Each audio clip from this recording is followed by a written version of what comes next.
Jueces capítulo 3.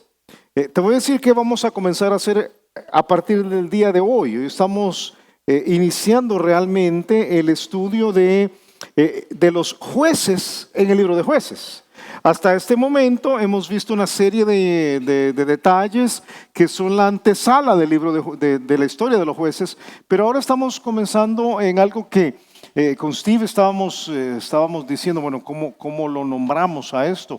Para recordarlo después, porque es una sección de libros entre Jueces capítulo 13 y Jueces capítulo 16, y le llamamos 13 héroes improbables, porque lo que vamos a ver es precisamente eso. Son héroes, pero no te esperes el tipo de héroe que ahora estamos acostumbrados a pensar estereotipado como los Avengers, ¿verdad? Aquí no vas a encontrar los Avengers, aquí vas a encontrar más bien al Chapulín Colorado y a otros, ¿verdad? Que no tienen nada que ver con estos superhéroes. No vas a encontrar Messis espirituales o Cristianos Ronaldos espirituales, vas a encontrar personas normales, muy normales, comunes y corrientes, que están colocados en un trozo de más o menos 13 o 14 capítulos, pero estos 13 o 14 capítulos cubren 350 años de historia de Israel. Para muchos este es el libro de Jueces y es como un libro más, pero contiene 25% de la historia de la nación de Israel que nosotros conocemos. O sea, es un trozo grande, es un trozo importante que nos explica todo lo que pasó ahí. Eran 13 héroes locales, no son héroes nacionales. No estaban sobre toda la nación, estaban sobre diferentes regiones. Una buena forma de entenderlo, quizás para nosotros que somos salvadoreños y pensando que Israel tiene más o menos el mismo tamaño que El Salvador, es si uno de estos héroes, si uno de estos jueces reinaba o gobernaba o dirigía o liberaba realmente, porque era lo que hacían principalmente en Aguachapán, los de la Unión no sabían nada de él. Y si otro lo hacía en Cabañas, pues los de San Vicente no sabían nada de él. Y si otro lo hacía en Chalatenango, era Chelito quizás, ¿verdad? Entonces los de La Libertad no sabían nada de él. No son tampoco contemporáneos.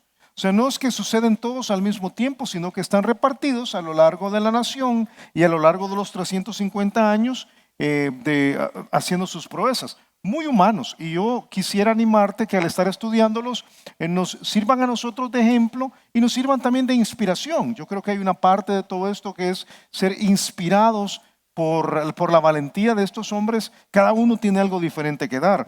Aquí está la lista, ¿verdad? Para aquellos que nunca han pensado quiénes son los jueces, pero son muy interesantes. Otoniel, que es el que vamos a ver ahora. Ahod, Samgar. De Samgar solo hay un versículo. Después viene Débora. Débora es la única jueza, fíjate, esa es la única jueza. Y es una mujer cosa seria, cosa seria. Entonces, si eres cosa seria, ¿verdad? Y eres mujer, yo te animo que estés ahí cuando estudiemos Débora. ¿Cuántas mujeres cosa seria tenemos aquí el día de hoy, verdad? No sé, ¿cuántas se llaman Débora? Y su segundo nombre es Dora, o sea, devoradora, ¿verdad? Uno dice, tremendo, porque esta Débora, vas a ver, y opera en el tiempo en el cual un hombre no es muy valiente. Barak opera con ella, pero Débora es la que tiene que estimularlo a que haga las cosas que debe hacer. Ahí aparece otra mujer también que se llama Jael, vamos a estudiar de ella. Luego tienes a Gedeón. Gedeón, yo siempre que llego a Gedeón pienso que Gedeón se escribe con G de gallina, porque cobarde, Gedeón cobarde, es muy cobarde. Y cómo Dios lo lleva de estar escondido en un lagar a estar literalmente comandando al ejército del Dios de Israel en la cima de un monte, tomando una de las victorias sobre los madianitas más increíbles que hay en toda la Biblia. Pero él como persona era una persona que no era valiente, ¿verdad? Tienes a Abimelech, que es un juez malo, muy malo. Tienes a Tola y a Jair, que tenemos muy poca información de ellos, pero vas a ver que vamos a aprender de ellos también. Tienes a Jefté. Cuando lleguemos a Jefté vamos a encontrar lo insensato que hay en dar promesas a Dios antes de pensarlo. Jefté comete un error gigantesco y lo vamos a aprender para nosotros, que creo que a veces es necesario que lo consideremos. Tienes a Elón, tienes a Abdón y por supuesto el juez más conocido de todos es Sansón. Sansón, que cuando lleguemos a estudiar a Sansón en los últimos 3 o 4 capítulos, creo que es 13, 14, 15 y 16 de Jueces, cuando lleguemos ahí vas a ver que Sansón no es lo que te imaginas. Todos nosotros pensamos que Sansón es robusto, es fuerte, matón, ¿verdad? Una mezcla de Arnold Schwarzenegger, La Roca, ¿verdad? Y Julio Contreras, pero no es así, no es así, no es así. Es más parecido a Julio Contreras, creo yo, que a Schwarzenegger y a La Roca. Vas a ver que la fuerza de Sansón no está en sus músculos, la fuerza de Sansón está en Dios. Y la cosa terrible de Sansón es que él tiene la fuerza para controlar a los enemigos externos, pero nunca él logra controlar a su enemigo interno, que es él mismo. Y algunas lecciones para nuestra vida ahí que van a ser tremendos. Estos jueces operan en un tiempo en el cual la nación de Israel es cíclica. Es muy cíclica. Y muchos han observado este ciclo. Yo creo que es bueno que lo consideremos, porque habla del ciclo de ellos como nación y habla del ciclo de muchos de nosotros como cristianos que no somos maduros. Este ciclo puede ser recordado por una palabra muy incómoda, la palabra ácaro, porque habla de apostasía, castigo, arrepentimiento, restauración y obediencia. Es el ciclo de Jueces o el ciclo del creyente carnal. Y es tremendo porque siempre sucede igual. Primero comienza con la apostasía, que es una palabra que no usamos mucho, pero es muy descriptiva de lo que es. Yo tengo que contarlo, lo he contado toda la mañana, porque alguien dice que es apostasía. Hace unos años, en una reunión de pastores, un pastor salvadoreño del área rural llega y dice, es que ahí donde nosotros estamos, hermanos, ha llegado la apostasía. Y entonces, de verdad, ¿y qué es eso? ¿Cómo ha llegado? Es que es la iglesia católica. Dice, de verdad, ¿y por qué dices eso? Es que todo lo que nosotros hacemos, fíjese, nosotros en la iglesia hacemos una vigilia y ellos hacen una vigilia. Nosotros salimos a evangelizar y ellos salen a evangelizar. Nosotros tenemos un retiro y ellos hacen un retiro. Están apostando contra nosotros, hermano. Es la apostasía. Y yo pensé, ok, quizás no entiende lo que es la palabra apostasía, ¿verdad? ¿Qué es la apostasía? Apostasía es el divorcio de la fe que una vez tuviste. Es cuando, habiendo manifestado que tenías fe, llegas al extremo de decir, no la creo o no la vivo o no la pienso. Y es una señal de los últimos tiempos. Muchos van a apostatar de la fe. Muchos que en algún momento fueron creyentes, viven ahora como que no son creyentes. Y lamentablemente en algunos casos la apostasía puede suceder, por lo menos de manera temporal, entre aquellos que nos llamamos hijos de Dios. Nos separamos. Como vas a aprender el día de hoy, en nuestro caso, rara vez la apostasía es filosófica. Rara vez es alguien que dice, yo voy a dejar de ser creyente y ahora me voy a volver ateo o me voy a volver agnóstico. Casi siempre es un deslizamiento, es algo que vamos a aprender el día de hoy. Pero después de que viene la apostasía, lo que Dios tiene que hacer, si tú eres hijo de Él, Él tiene que llevarte por un proceso de reprensión, castigo. Un castigo que tiene el propósito específico no de que te duelas nada más, sino de llevarte al arrepentimiento. Es en la circunstancia crítica de la dificultad que produce el castigo de Dios que la gente dice, ya no quiere seguir en estas. Entonces al haber arrepentimiento, los hijos de Israel clamaban a Dios. Dios enviaba a uno de los jueces, se daba la restauración y entonces venía un periodo de descanso. Algunas veces el juez que vamos a estudiar el día de hoy son 40 años. Lamentablemente el ciclo se repetía. Para la mayor parte de nosotros, yo te animo que si alguna vez pasas por ese proceso, te apartas del Señor, el Señor tiene que jalarte la atención, te arrepientes, Dios te vuelve a poner en la conexión con el Señor Jesucristo y entonces tienes una vida de obediencia. Yo te animo a que no vuelvas a caer en el proceso, pero el problema del creyente carnal es que vuelve a caer en la misma situación. Y es apostasía, castigo, arrepentimiento, restauración, obediencia. El tiempo que vives bien, vienes a la iglesia, tienes relación con el Señor, pero otra vez vuelves a caer y otra vez inicia el proceso. Y algunos viven toda su vida en esa. Es un ciclo perenne. En el libro de Jueces, este ciclo perenne pudiera resumirse en una sola palabra, es la palabra anarquía. Anarquía. Por eso el libro de Jueces es recordado por todos por aquel pasaje de Jueces 17 que aparece en Jueces 21 también, en el cual se nos dice, en aquellos días no había rey en Israel, cada uno hacía lo que bien le parecía. Cada quien hacía lo que le daba la gana. Y yo te propongo esta mañana que la única solución para la anarquía es la disciplina. Siempre. ¿Estás de acuerdo? La solución para la anarquía en tu hogar, si en tu hogar cada quien hace lo que le da la gana, es disciplina. Si tú tienes un problema donde hay finanzas desordenadas y has hecho lo que has querido hasta este momento, la solución es la disciplina. Si hay una iglesia que cada quien hace lo que quiere, la solución es la disciplina. Quizás una buena forma de entenderlo es nuestro tráfico aquí. Nuestro tráfico en el país, nuestro tráfico es una anarquía, no sé si estás de acuerdo conmigo, ¿verdad? Pero aquí si el señor conductor de la unidad de transporte móvil, ¿verdad? De transporte colectivo, perdón, que va delante tuyo, se le ocurre que quiere comer piñas en la esquina, se para. ¿Y quién hace algo? Nada. Él hace lo que le da la gana. Y si la señora que va conduciendo, texteando a la par tuya, ¿verdad? Se quiere meter a tu carril y te echa el carro, se mete. ¿Y quién hace algo? Nadie porque no hay disciplina. O sea, hacen lo que quieren. Y la lista podría ser larga, ¿verdad? Sabes, aquí los salvadoreños, yo sé que estamos grabando este culto y lo ven en otros lugares, pero para que conozcan los salvadoreños quizás, en nuestro país, si tú pones las luces intermitentes, quiere decir que tú tienes derecho a hacer lo que te dé la gana. ¿Te has fijado? O sea, alguien pone las luces intermitentes, ya puedes bajarte y media hora o hacer lo que quieras, porque cada quien hace lo que le da la gana. ¿Sabes cuándo va a cambiar eso? Cuando pongamos un sistema de multas que funcione.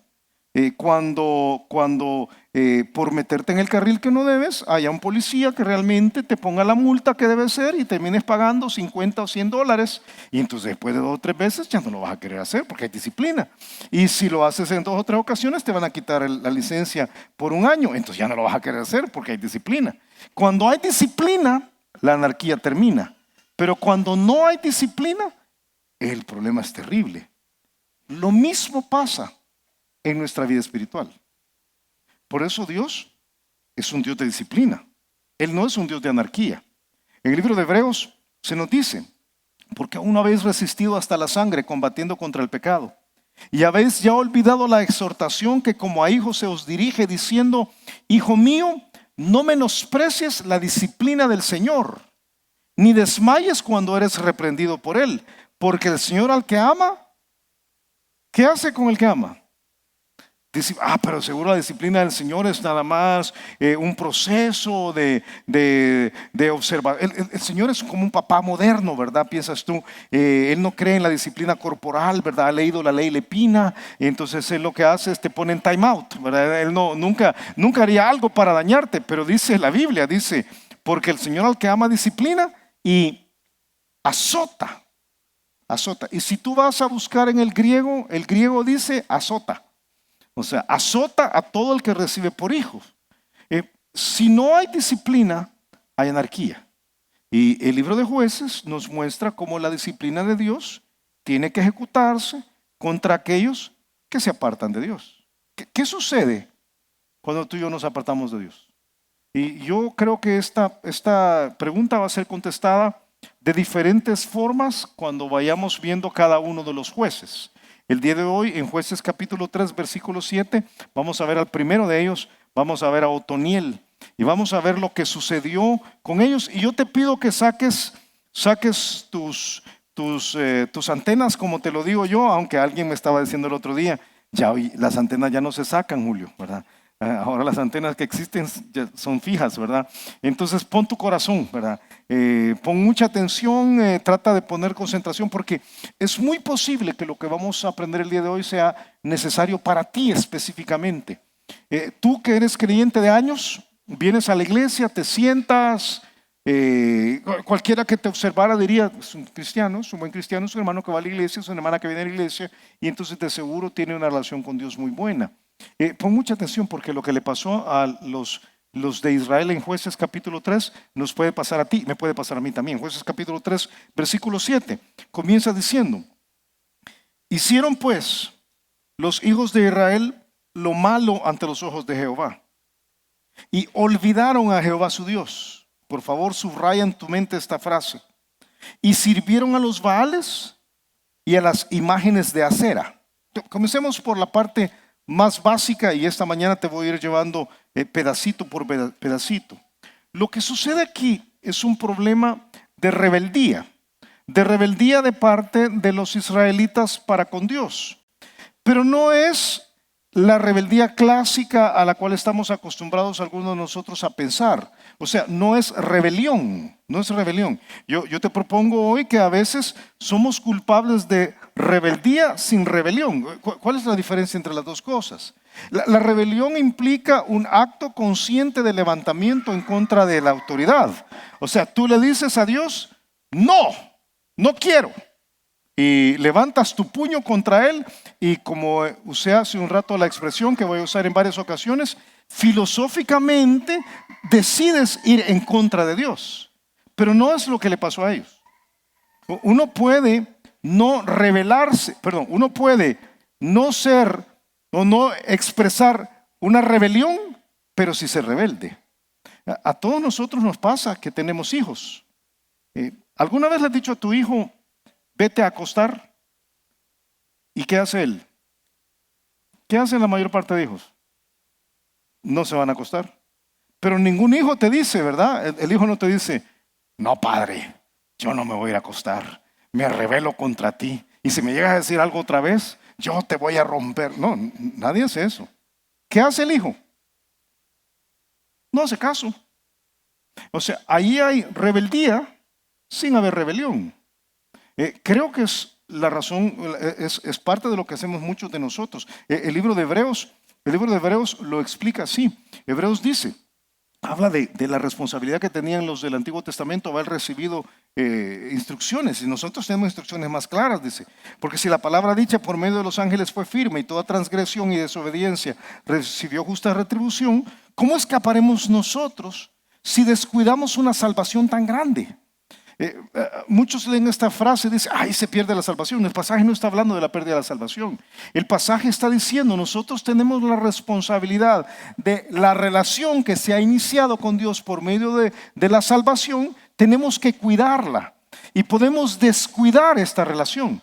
Dicen los estudiosos del idioma que una forma de entender el verbo descuidar ahí es señalando algo que todos nosotros hemos visto, un muelle en el cual hay una lanchita, ¿verdad?, que está amarrada, un barquito que está amarrado con una soga, y entonces mientras está amarrado, la lanchita se mantiene junto al muelle.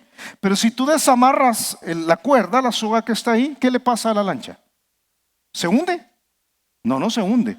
¿Sale con un motor fuera de borda a 100 nudos por hora? No, tampoco. ¿Qué pasa? Se va deslizando, se va deslizando, se va deslizando. Muchos de nosotros hemos descuidado nuestra salvación. Hemos desamarrado la lancha y nuestro bote se va moviendo. Ni nos damos cuenta cuando sucedió. Y eso es lo que le pasó a los israelitas en este tiempo. Ellos te dirían el día de hoy que hay una línea fina entre la indiferencia y el descarrío total. Entre el momento en el cual tú desamarras la lancha y en el cual terminas haciendo algo que es increíble, hay una línea muy fina. Ellos pasaron por ahí, pasaron por varias cosas, pasaron por la insubordinación de no hacer caso a lo que Dios les había dicho. El versículo 7 que acabas de leer dice que ellos hicieron lo malo. ¿Qué es hacer lo malo? Hacer lo malo no solamente quiere decir portarse mal, no hacer las cosas bien. Es desobedecer aquellas instrucciones en las cuales Dios te ha hablado claramente. Es menospreciar lo que conoces de la Biblia. Natán le dice a David más adelante en la Biblia, le dice, ¿por qué pues tuviste en poco la palabra de Jehová haciendo lo malo delante de sus ojos? O sea, hiciste lo malo porque tuviste en poco la Biblia. Lo que tú conocías, lo que tú sabías que debías hacer, no lo cumpliste. No lo cumpliste. Y en caso de David es, a Urías Eteo heriste a espada y tomaste por mujer a su mujer y ahí lo mataste con la espada a los hijos de Amón. Pero en el caso de nosotros serían otras circunstancias. Son los aspectos de la palabra de Dios que tú conoces. Tú sabes qué debes hacer. No tengo que decírtelo porque lo sabes. Tú entiendes claramente, pero has tomado la decisión no de rebelión. O sea, no levantas tu mano contra Dios y dices, yo estoy en contra tuyo. La decisión es filosófica. No te has vuelto ateo, no te has vuelto agnóstico. Ni siquiera has dicho, la Biblia no es la palabra de Dios. Es sencillamente no hacer caso. No hacer caso. Y dice que lo que sucedió por eso, yo te dije que subrayaras en tu mente la frase, dice que ellos olvidaron a Jehová, su Dios. ¿Qué quiere decir esto?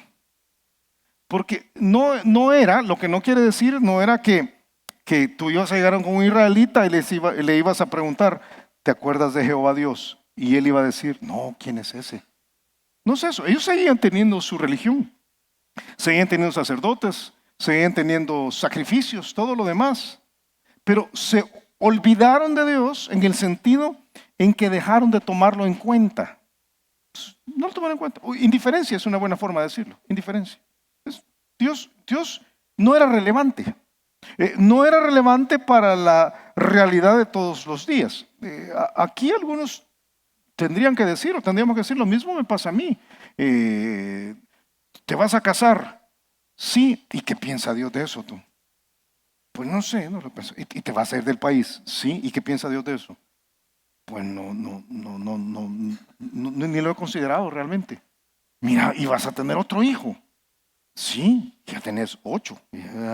¿Qué piensa Dios de eso, verdad? Quizás Dios quiere que regales un par.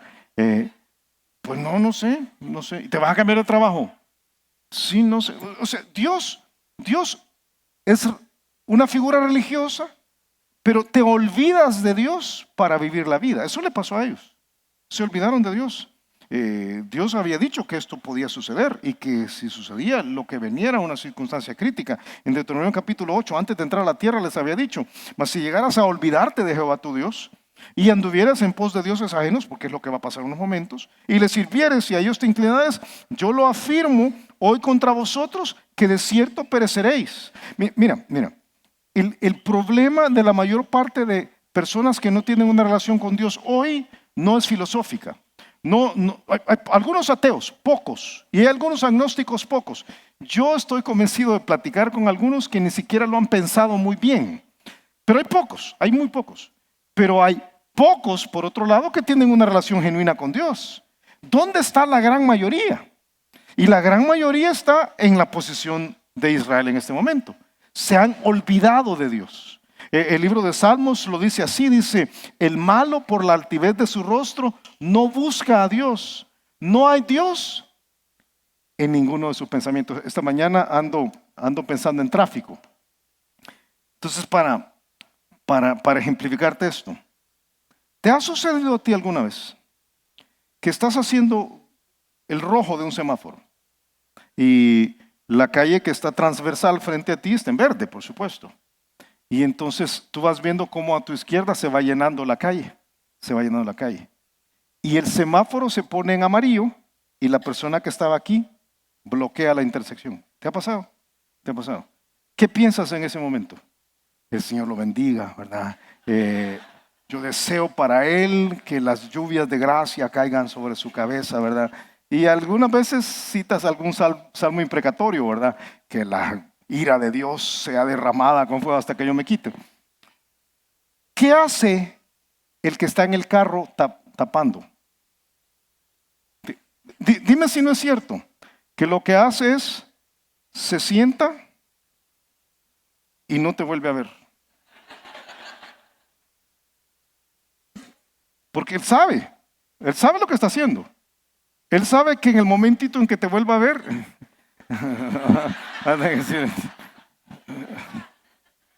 pero él se puso ahí.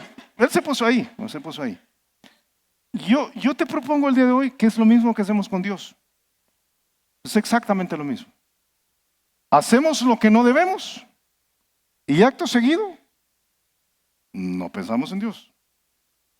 Porque el momentito en que yo diga, ¿qué dice Dios?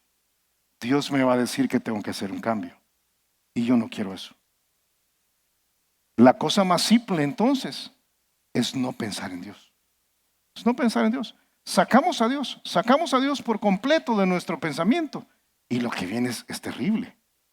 Una persona que ha sacado a Dios y no piensa en Dios, le es bien fácil seguir su vida como que nada está pasando. En el caso de ellos, llegan al extremo de la idolatría. Terrible. El pasaje dice, mira, lo dice. Hicieron pues los hijos de Israel lo malo ante los ojos de Jehová en subordinación. Olvidaron a Jehová su Dios, ignoraron y sirvieron a los Baales y a las imágenes de acera. Yo creo que a veces cuando leemos esto, no alcanzamos a dimensionar el impacto genuino en la vida de esta gente. Estos eran personas que habían adorado a Dios, que conocían al Dios verdadero. Y Dios les había dicho clarísimo que la idolatría no tenía que ser, y lo hemos estudiado en otros momentos. Servían a los Baales. Los Baales eran demonios, literalmente eran los dioses de la tierra. Pero dice que estaban inclinándose delante de imágenes de acera. Acera era la misma Astarot o Astarte o Istar, hay diferentes nombres. La diosa consorte de Baal, la diosa de la fertilidad. No te pongo una imagen ahí adelante porque hay niños aquí en la sala, ¿verdad? Y es muy inmoral, muy inmoral. Entonces, ¿cómo es posible que personas que habían adorado a Dios ahora estaban adorando a una imagen, a un pedazo de palo que era inmoralidad? O sea, ¿cómo llega ahí? ¿Cómo llega? Y Dios había dicho, claro. Dios había dicho, no tienen que hacerlo. Dice, porque no te has de inclinar a ningún otro Dios. Pues Jehová, cuyo nombre es celoso con C mayúscula, mira, es su nombre propio, cuyo nombre es celoso. Dios celoso es, dice, yo no quiero que esto pase. O sea, esto no tiene sentido. ¿Cómo llega un creyente que ha conocido al Señor, que en algún momento ha orado al Señor y ha servido al Señor y has venido aquí, has cantado? ¿Cómo llegas a algunas circunstancias de tu vida en las cuales era impensable que llegaras? A mí me dijo alguien hace unos años, me dijo, yo me di cuenta, me dijo, yo estaba a las 3 de la mañana en un lugar inapropiado, haciendo cosas indebidas, y me contó que era lo que estaba haciendo, terrible. Y yo tuve que pensar, ¿cómo llegué yo aquí? O sea, ¿en qué punto me perdí tanto? ¿Cómo fue la situación? Y todo sucedió cuando desamarró la lancha, cuando se olvidó de Dios, cuando el asunto empezó a apartarse poco a poco. Deja un dedito en Jueces y ven conmigo a Salmos capítulo 106. Y mira cómo lo explica el salmista aquí, Salmos capítulo 106, porque este ciclo sucede en varias ocasiones en la Biblia y sucede aquí en Jueces, en repetidas oportunidades también. Salmos capítulo 106, versículo 34, es algo que hemos estudiado todos estos días. No destruyeron a los pueblos que Jehová les dijo. Dios había hecho muy claro allá en Deuteronomio 7. Antes se mezclaron con las naciones y aprendieron sus obras y sirvieron a sus ídolos, los cuales fueron causa de su ruina. Yo te recuerdo una realidad aquí. Todavía tengo que conocer yo, después de todos estos años, todavía tengo que conocer a alguien que deja una relación con Dios y vive una vida en paz. No conozco a nadie. Alguien puede decir, yo me alejo del Señor y voy a hacer lo que me dé la gana, pero la vida que tienes no es la vida que quisieras. Haces lo que te da la gana, pero no tienes la vida que quisieras. Es una vida miserable. Y dice el salmista, estos ídolos que siguieron causaron la ruina de ellos. Fue un desastre. Y dice el versículo 37, sacrificaron sus hijos y sus hijas a los demonios. Y yo al estar leyendo este pasaje pensé, bueno, eso es algo que si yo quizá no haría, ¿verdad? O sea, yo puedo pensar que tal vez me alejaría de Dios y dejar de leer la Biblia y dejar de venir a la iglesia. Pero sacrificar a mis hijos, si yo tengo 2 hijas y un varón, yo no los sacrificaría nunca, ¿verdad? O sea, que es impensable. Pero después pensé, pero yo conozco gente que lo ha hecho. Yo puedo ver ahora a evangélicos, adultos, que crecieron en la iglesia y que su vida dista mucho de tener una relación con Dios. Casi diría jóvenes, en algunos casos adolescentes, que están sirviendo al diablo. ¿Y cómo fue eso? ¿Qué fue lo que pasó? ¿Habrá sido que la escuela dominical donde crecieron no les enseñó lo que debía? ¿O que el pastor donde iban no les enseñó lo que debía? Y quizás. ¿Habrá sido que ellos tomaron las decisiones incorrectas? Quizás. Pero yo pienso que a menudo son los papás. Son los papás que desamarraron la lancha y fueron alejándose cada vez más y más de Dios. Y tenían una vida supuestamente cristiana, pero el hijo podía ver que la vida cristiana no tenía nada que ver con cristianismo. Y los hijos terminaron pagando la consecuencia. Estos papás, sin ofrecerlos en una parrilla, sacrificaron a sus hijos y a sus hijas a los demonios. Y dice el pasaje, y derramaron la sangre inocente, la sangre de sus hijos y de sus hijas, que ofrecieron en sacrificio a los ídolos de Canaán. Y la tierra fue contaminada con sangre. Se contaminaron así con sus obras y se prostituyeron con sus hechos. ¿Cómo comienzas a apartarte? ¿Cómo desamarras la lancha? ¿Cómo te vas olvidando de Dios? Y yo creo que para cada uno es diferente. Para algunos aquí quizás es, ya no voy a la iglesia tanto. Hoy sí, el otro domingo no, hay otras cosas más importantes. Ya no leo la Biblia tanto. Yo antes leía la Biblia todos los días, meses, ahora ya no la leo todo el tiempo. Ya no oro tanto. Ya no hablo de Jesús tanto. Ya no sirvo. Y poco a poco me voy apartando.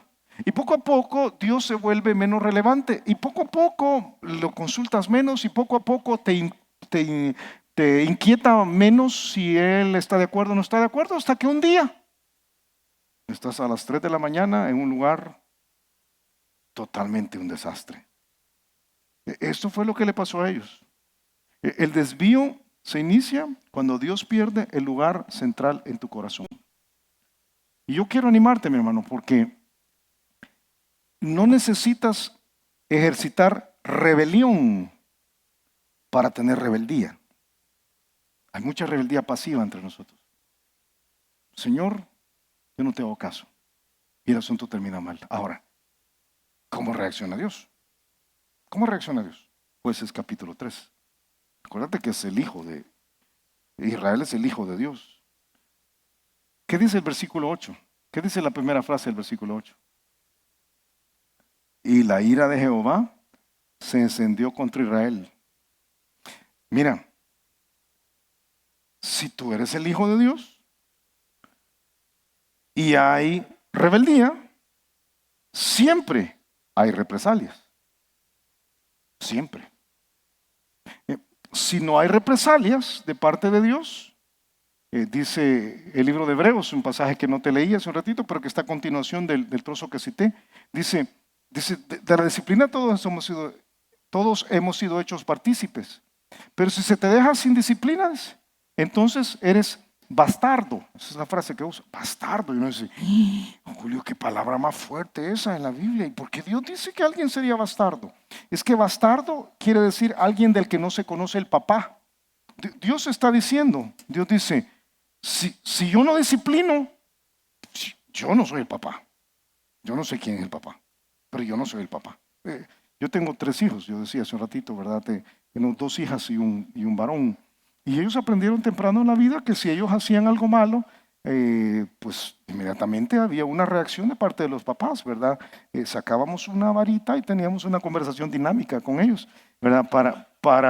Para que corrigieran su mal comportamiento. Ya más grande, la idea de dolor era diferente. No tienes que sacar una varita siempre necesariamente. Tus hijos son más grandes, puedes hacer otras cosas. Le quitamos el celular, ¿verdad? O la internet, o lo tirábamos en un foso profundo 3 meses o algo así. Porque quitar el celular al internet es como eso, como meterlo en un foso profundo. Pero si el hijo de un vecino se portaba mal, pues yo no hacía nada. Si no es mi hijo. No es mi hijo. Si mi hijo se portaba mal, yo hacía algo, porque era mi hijo. Pero si de repente, a un hijo de cristianos, tú sabes, hay hijos de cristianos, uno dice, los hijos de los cristianos son perfectos. No, algunos hijos de los cristianos uno los ve chiquitos, ¿verdad? Y uno no sabe si ya se convirtieron o están poseídos, cuál de las dos cosas, ¿verdad? Entonces llegaban ahí a la casa, ¿verdad? Yo no sabía si disciplinarlos o echarles agua bendita, algo ahí, ¿verdad? Pero yo no hacía nada porque no son mis hijos. No son mis hijos. Si Dios es tu papá y tú eres rebelde con Él, espera represalias. Si no hay represalias, cuestiona si eres hijo de Dios. Es muy simple. Es una forma muy simple de entender la vida. Pero yo te puedo asegurar que si Dios te ha dado la libertad, tenemos libertad en Cristo, pero nuestra libertad nos hace responsables. O sea, esperemos represalias porque nuestra libertad nos hace responsables. El día de hoy creemos que Dios está en el cielo, ¿verdad? Y está como distante de nosotros y Él no se mete como un papá bien moderno, como te decía hace un ratito. El libro de Malaquías describe el tiempo de hoy. Malaquías dice, habéis hecho cansar a Jehová con vuestras palabras, Malaquías 2, y decís, ¿en qué le hemos cansado? En que decís, cualquiera que hace mal agrada a Jehová. ¿Cómo? Cualquiera que hace mal agrada a Jehová y en los tales se complace. O sea, yo puedo hacer las cosas que me dé la gana, puedo vivir mal y Dios está contento conmigo. O si no, decían ellos, ¿dónde está el Dios de justicia? O sea, porque si no, Dios ya se habría aparecido y habría hecho algo contra nosotros. Entonces, podemos hacer lo que nos dé la gana y Dios no va a hacer nada porque Dios se agrada de nosotros. Esa es mal comprensión de la relación con Dios. Dios es papá y Él está viéndote. Y cuando hay rebeldía, hay represalias. Y cuando no hay rebeldía, entonces hay recompensa. Dice 2 Crónicas capítulo 16, porque los ojos de Jehová contemplan toda la tierra para mostrar su poder a favor de los que tienen corazón perfecto con Él. Yo te animo a eso, a que tu corazón sea perfecto con Él. Dios te está viendo. Dios te está viendo. Ok, ¿cuáles son las represalias? Los israelitas enfrentan tres cosas que nosotros no queremos enfrentar. Número uno, enfrentan la ira de Dios. Dios se llena de ira. Dios es amor, pero Dios tiene ira también. ¿Amas a tus hijos? ¿Amas a tus hijos? Hazme así, por favor. Hazme así, ok. ¿Te enojas? Sí, es igual Dios. Dios nos ama, pero Dios se llena de ira. La ira de Dios, dice, está sobre el impío, dice Salmos capítulo 7. Está contra toda justicia e impiedad.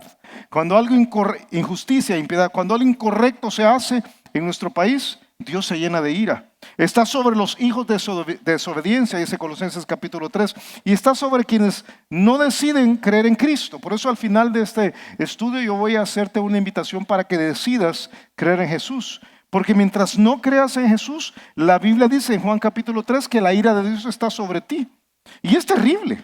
La ira de Dios, el impacto de la ira de Dios en nosotros es terrible. Causa enfermedad. No estoy diciendo que toda enfermedad es resultado de la ira de Dios. Pero la ira de Dios puede causar enfermedad. Salmos 38 dice el salmista, nada hay sano en mi carne a causa de tu ira, ni hay paz en mis huesos a causa de mi pecado. Estrés, si quieres llamarlo, ¿verdad? Todos esos conflictos psicosomáticos en los cuales tú pasas pues, por la ira de Dios. La ira de Dios puede llegar al extremo de matar a alguien. No, Julio, Dios no mata a nadie. ¿No has leído la Biblia entonces? Ana canta y dice, Jehová hace subir al cielo, hace descender al Seol. Jehová da vida y Jehová mata. Primero de Juan capítulo 5, el escritor Juan dice, hay un pecado que se llama el pecado de muerte, por el cual yo no pido que oren, dice. Esta es esa condición en la cual un creyente ha decidido pecar tanto que Dios tiene que decirle, hey, venite conmigo. Salmos capítulo 90 dice, porque todos nuestros días declinan a causa de tu ira. Acabamos nuestros años, se acaba nuestra vida como un pensamiento a causa de tu ira. No tengo el tiempo, pero si estás tomando nota o bajaste el QR, yo te puedo decir que una persona bajo la ira de Dios es miserable. Salmo 102 lo dice, es una miseria constante. Si eres rebelde, hay represalias. Y una parte de las represalias es la ira de Dios. No quieres la ira de Dios. No quieres enfrentar el instrumento de Dios, que en este caso es sorprendente. Mira, versículo 8. Y la ira de Jehová se encendió contra Israel y los vendió en manos de Cusán Risataim, rey de Mesopotamia. Okay, ¿quién es este Cusán Risataim? ¿Y por qué dice los vendió? Dios los vendió, así dice. Es un término técnico y o describe el traspaso de la posesión de un esclavo a otro amo. Es Dios diciéndole a Cusán Risataim, los hijos de Israel que han sido mis siervos, ahora yo te los entrego para que sean siervos tuyos. Y mira, me desentiendo de ellos. Me dice, ¿y podría pasar eso? Claro, pasa todo el tiempo. Aquí entre nosotros hay algunos creyentes sobre quienes Dios reina. Dios reina. Y hay otros creyentes que están vendidos a otras cosas. Están vendidos al pecado. Están vendidos a la carne. Están vendidos al mundo. ¿Qué quiere decir eso? Quiere decir que la carne, el pecado, el mundo reina. Pablo lo dijo. Porque sabemos que la ley es espiritual, mas yo soy carnal, vendido al pecado. O sea, no domino yo.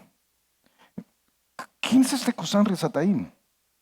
Porque está puesto ahí por una razón. Y yo sé que nosotros, o sea, tú dices, ¿quién es Cusán Risataim? No sé quién es Cusán Risataim. Déjame darte su currículum vitae, entonces, ¿verdad? Aquí, el CV de Cusán Risataim. Es un enemigo externo. Hasta este momento los israelitas han tratado con enemigos que eran parte de la tierra de Canaán. Y si tú has seguido el estudio del libro de Jueces, recuerdas que los habitantes de la tierra de Canaán representan nuestra antigua manera de vivir, nuestra carne, nuestro viejo hombre. Pero en este caso, este Cusán Risataim, rey de Mesopotamia, él no viene de la tierra de Canaán. Es un enemigo externo. Entonces espiritualmente va a representar también a alguien que está fuera de nosotros. Es rey de Siria. La palabra para Siria quiere decir altivez o exaltación. Este es el rey de la altivez que no está dentro de ti, viene de fuera de ti. Su nombre quiere decir doblemente malvada negrura. Qué terrible, ¿verdad? O la negrura de la doble maldad. Y uno dice, de verdad, ¿y quién le pondría un nombre así a sus hijos, verdad? Por negrito que nazca el niño, ¿verdad? Uno decía, ¿quién le pondría doblemente malvada negrura? Aquí está la respuesta. La respuesta es, los reyes en esa tierra a veces tomaban nombre para ellos mismos, se cambiaban el nombre. Él decidió llamarse, yo soy la doblemente malvada negrura. Cus es además, Cusán Risataim, la idea viene de Cus. Cus es una región donde las personas son de raza negra. Tú probablemente recuerdas que Moisés se casó con una mujer de Cus y por eso los hermanos de Moisés lo atacaban, ¿verdad? Porque ella era cusita. Yo siempre he dicho que así fue como Moisés enamoró a su esposa. Le dijo, adiós cusita. Entonces, ella dijo, ok, adiós, ok. Pero Cus es el padre de Nimrod. Y si sabes algo de la Biblia, sabes que Nimrod es probablemente el mejor representante del anticristo en el Antiguo Testamento. O sea, todo esto muestra un cuadro espiritual. Cusán Risataim es un cuadro de Satanás. Ahora piensa lo que está pasando ahí. Dios dice, ustedes no quieren conmigo. No quieren conmigo. Ustedes no quieren un amo como yo. Ok, yo te voy a enseñar lo que puede ser un amo malo. Y, Julio, pero Dios no usa a Satanás, ¿verdad? O sea, algunos de nosotros creo que mala teología, porque tenemos esta idea en el interior de que es como una batalla épica entre el diablo y Dios, y que están compitiendo. Pero Dios no tiene nada que competir contra el diablo. O sea, si tú comparas a Dios con el diablo, el diablo se opone a Dios, sí, de plano, pero yo escuché hace años una analogía y siempre la uso. ¿Has visto estos monster trucks, verdad? Estos pickups gigantescos que tienen unas llantas altísimas, ¿verdad? Agarra uno de esos monster trucks y le amarras al bumper, amárrale del otro lado un carrito de esos Hot Wheels o no sé cómo se llamaban los últimos, ¿verdad? Pero ¿te acuerdas de esos carritos chiquitos con los que jugaban los niños antes? ¿Verdad? Ahora tienen apps para jugar, ¿verdad? Pero amárrale uno de esos. y ponlos a competir. Pon al pickup grandote a acelerar y trata de que el otro jale en la dirección contraria. ¿Quién gana? El Monster Truck, por supuesto. El Monster Truck es Dios. Y el diablo es el carrito chiquito. Pero el diablo es poderoso, Julio. Sí, es poderoso. Pero no es que Dios no pueda usarlo. Si le sirve y lo necesita para sus propósitos, Dios puede usarlo. Es todopoderoso, por supuesto. Julio, ¿eso está en la Biblia? Claro, está en la Biblia. Siempre es como consecuencia de la desobediencia del hombre. No es que un día Dios dice voy a usar al diablo. El espíritu malo de parte de Jehová atormentaba a Saúl en 1 Samuel capítulo 16. Se repite en 15:19 y se repite en 15:9. Perdón, en 16:14, en 16:15 y en 19:9. En Jueces 9:23 Dios envió un espíritu malo entre Abimelech y los hombres de Siquem. A Pedro, ¿tú te acuerdas de Pedro? Yo contaba esto a algunas parejas ayer. A Pedro le dijo que Satanás lo había pedido. Un día Pedro y Jesús están conversando y le dice, Pedrito, fíjate que Satanás te ha pedido para zarandearte como a trigo. Y uno dice, pero si tú te acordás cómo zarandeaban el trigo, desgranaban el trigo, agarraban la gavilla del trigo y golpeaban contra el suelo. Y dice, fíjate que Satanás ha pedido para zarandearte como a trigo. Y uno tendría ganas de decir, yo te he protegido. ¿Y sabe qué dijo Jesús? Yo he rogado para que tu fe no falte, Pedrito. Y uno dice, uy, ¿verdad? ¿Sabes por qué? Porque Dios necesitaba trabajar en Pedro. Y para trabajar en Pedro iba a usar a Satanás. Se puede. Sí, claro. A los corintios les dijo entregar al hombre no arrepentido, a Satanás, para que su cuerpo fuera destruido en esta tierra, pero su espíritu sea salvo en el día del juicio, el día del Señor. Entonces, o sea que se puede. Sí, claro, se puede. Yo te propongo que algunos aquí hoy que desamarraron su barca hace tiempo, se olvidaron de Dios, empezó a deslizarse, terminaron haciendo lo que no debían. Y entonces Dios un momentito en que dijo, mira hijo, tengo que servir al diablo. Y tu vida es miserable. Títere del diablo. No has dejado de venir a la iglesia, pero es como ellos. Es una circunstancia terrible, terrible, terrible. La ira de Dios, el instrumento de Dios. Y entonces dice el versículo 8, en la parte final, dice, y sirvieron los hijos de Israel a Cusam-Risataim 8 años. 8 años. A mí me impacta esto. 8 años. 8 años. ¿Te puedes imaginar tener a alguien cuyo jefe, si tu jefe es la doble negrura de maldad? Y algunos así le van a decir a su jefe ahora, ¿verdad? Don Cusán, ¿cómo está usted? ¿Verdad? Pero qué tremendo esto, qué tremendo. Tener a alguien 8 años. No salen de ahí hasta el versículo 9 cuando dice, entonces clamaron los hijos de Israel a Jehová, pero esperaron 8 años.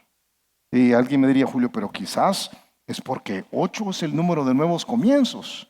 Y ellos tenían que llegar al punto de estar listos para comenzar otra vez. Y quizás es cierto, pero yo no habría esperado 8 años, yo habría esperado 8 semanas, 8 meses, 8 días, 8 horas. Pero 8 años, ¿qué habrá pasado en esos 8 años? 8 años de violaciones, 8 años de impuestos, 8 años de trabajos forzados, 8 años, 8 años. Y uno dice, ¿por qué no salían de ahí? Por la misma razón que algunos aquí tienen años de estar alejados de Dios, viven una vida miserable y quieren seguir ahí. Es que la naturaleza humana no ha cambiado. Mira, Dios te espera.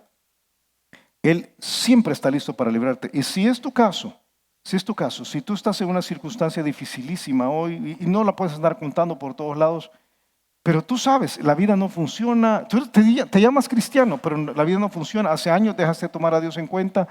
Tu familia no funciona, tus finanzas no funcionan, tu salud no funciona, tu trabajo no funciona, tu personalidad no funciona, tus relaciones no funcionan y vives un infierno. Yo te animo a que digas hasta aquí. Ya no más, porque Dios está esperándote. Quizás no debes hacerlo hoy.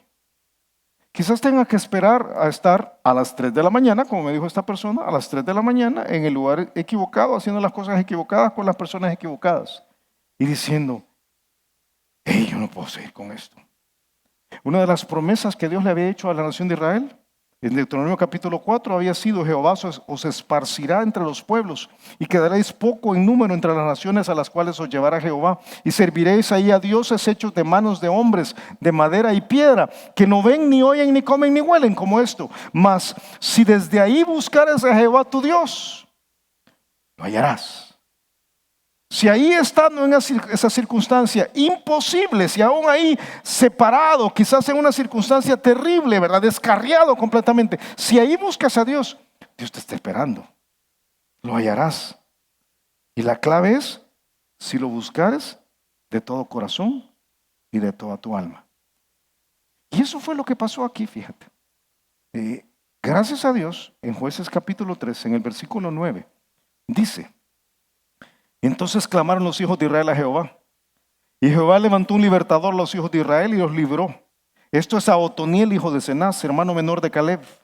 Y el espíritu de Jehová vino sobre él y juzgó a Israel y salió a batalla. Y Jehová entregó en su mano a Cusán-Risataim, rey de Siria, y prevaleció su mano contra Cusán-Risataim. Y reposó la tierra 40 años. Y murió Otoniel, hijo de Cenaz. Ok, dame tu mente porque estoy por cerrar. Yo te dije, hay rebeldía sin rebelión. Y hay represalias. Ahora déjame ser muy intencional con mi enunciado. Puede haber restauración. Puede que no. ¿De qué depende? No depende de Dios. Depende de nosotros, del arrepentimiento. Esa es la clave. La condición de un creyente que vive alejado de Dios es siempre miserable. Pero alguien puede morirse así, miserable, miserable. Entonces, ¿cuál es la condición? Hay una única condición, y en este pasaje se da. La condición única es clamar. Lo dice, mira, en el versículo 9. Entonces, clamaron los hijos de Israel. Clamaron. Clamar habla del arrepentimiento de ellos, pero en esta condición en la cual está desesperado. Yo sé que muchos aquí son muy racionales, ¿verdad? Y con su mente muy en control, pero aquí hay una parte de las emociones. Aquí hay una parte en la cual tú tienes que decir, ¡qué terrible esto! Yo tengo que salir de aquí, yo no puedo vivir con esto, ya no me aguanto. Entonces clamas. Y lo que sale no es una oracioncita pequeñita. A mí me gusta como lo dice Lucas capítulo 18, porque describe al ciego que oye que Jesús va pasando y entonces clama. Dice que los que iban delante le reprendían para que callase.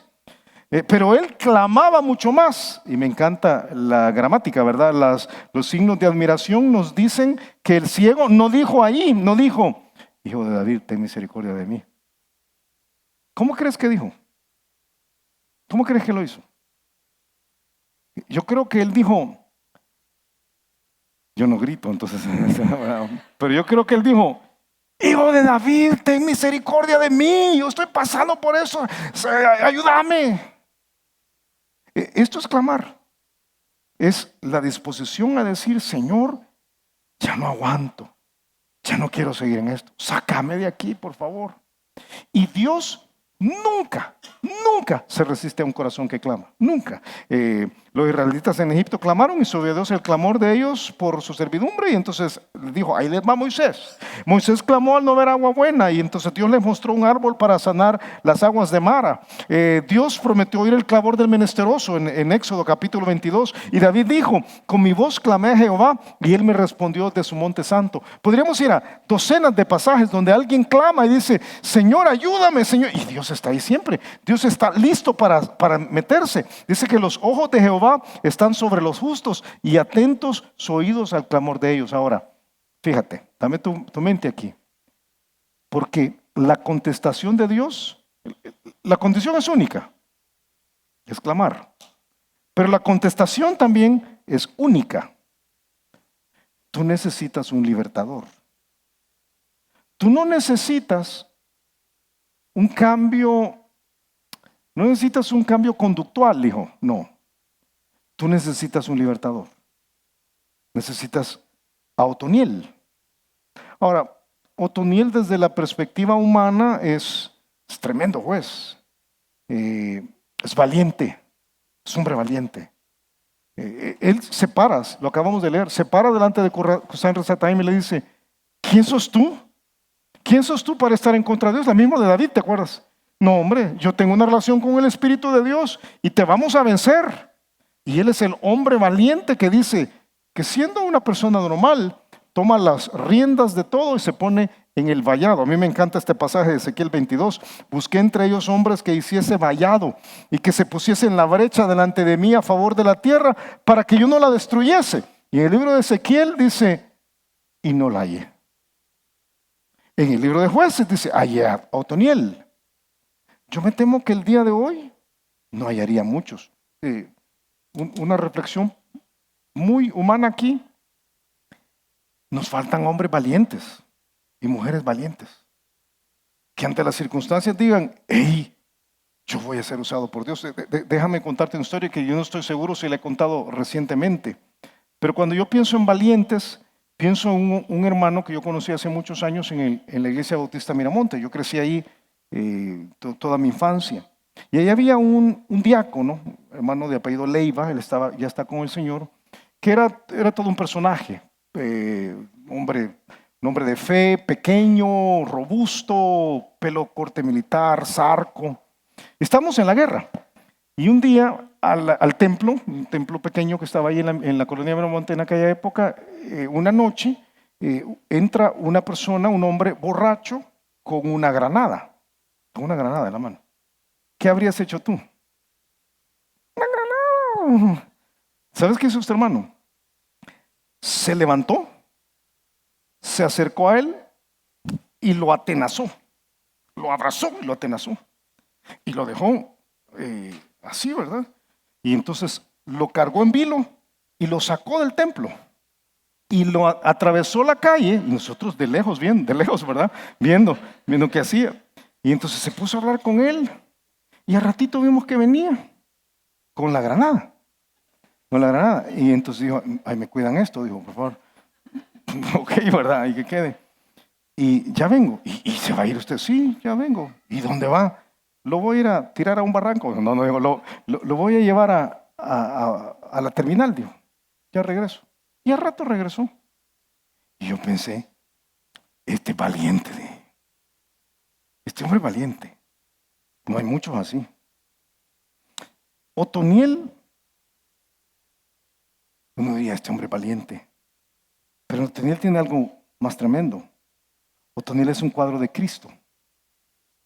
Porque el más valiente que se interpuso por nosotros en la cruz y que hizo algo más valiente que Otoniel y más valiente que este hermano de apellido Leiva que te digo, es el Señor Jesucristo.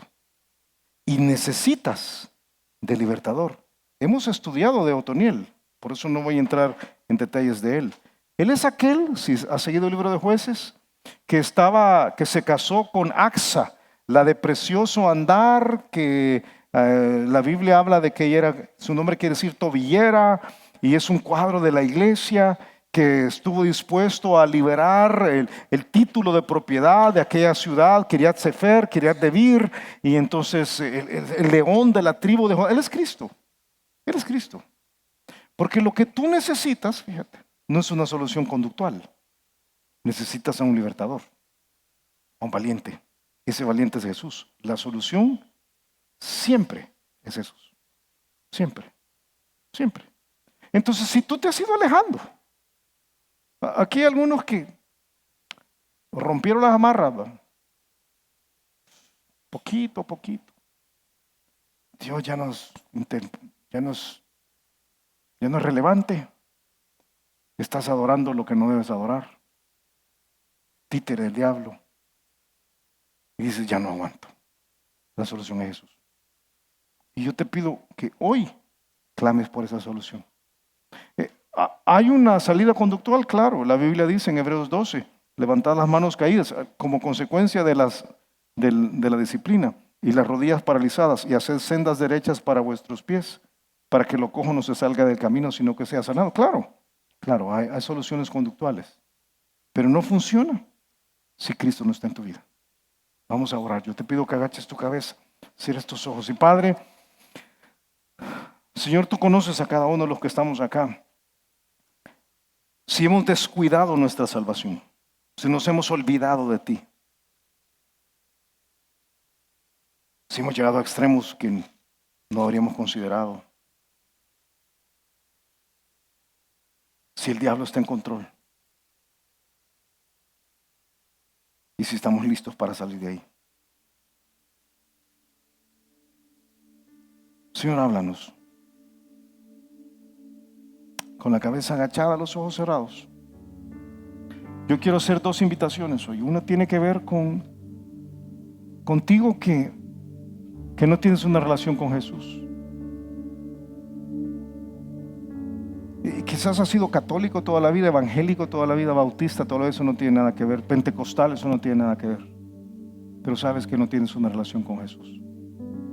Jesús puede ser tu libertador hoy. Dale tu corazón a Él. Él es el que se interpuso entre tú y el diablo, entre ti y el diablo, entre tu vida y el diablo.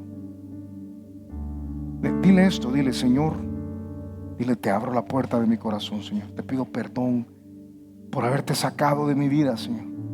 Dile: salva mi alma. Yo quiero que tú seas mi amo, nadie más. Entonces te entrego mi vida. Te lo pido en el nombre de Jesús. Y si esto expresa tu deseo, yo quisiera cerrar orando por ti. Si acabas de orar conmigo y esto expresa tu deseo, levanta tu mano. Álzala bien para que yo pueda verla, porque quisiera cerrar orando por ti. ¿Habrá alguien? Y una segunda invitación, porque yo he hablado principalmente a cristianos. Dios te trajo el día de hoy para escuchar esto específicamente, porque has soltado la barca y te estás apartando.